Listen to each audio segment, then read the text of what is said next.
Klaus Moenkenmueller.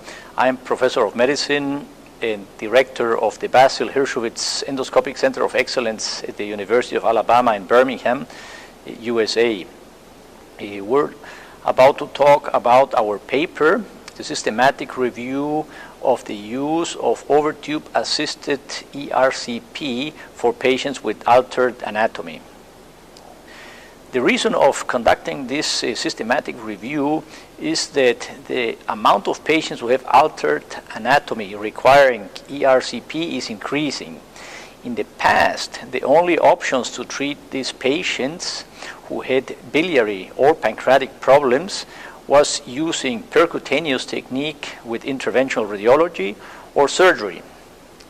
Rarely it was possible to reach the afferent or the biliodigestive limb in these patients, with the exception of patients who had simple surgeries such as Billroth 2. Nonetheless, the success even in patients with Billroth 2 was not always high, and the risk of complications such as perforation was always present. So, since the advent of double balloon, single balloon, and spiral enteroscopy, reaching the limbs of patients who have altered upper GI surgery has increased significantly.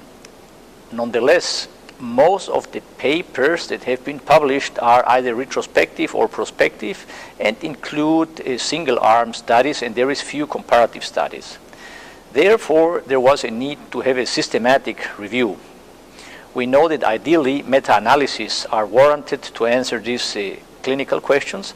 However, we know that there is a large variety of abnormal anatomies after surgery, and therefore a systematic approach was mandatory.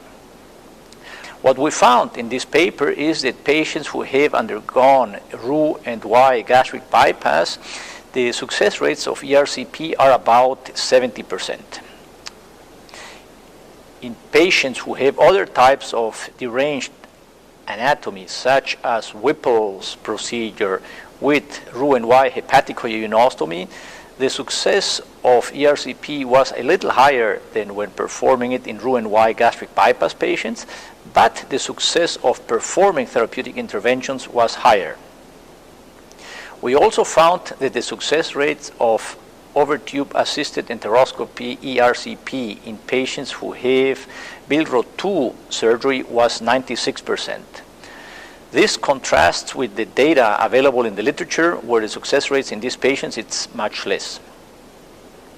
The important take-home messages of our paper are that endoscopy is certainly an approach for these patients. We believe that it's an option that should be offered in advanced endoscopy centers. And there is certainly interest for future studies. We need to see if performing endoscopic approach is as efficient or better than doing it with interventional radiology. And we also need to explore options in patients who have Roux-en-Y gastric bypass, because there is the possibility of performing laparoscopy-assisted ERCP in these patients, and there is 2 studies showing high success rates.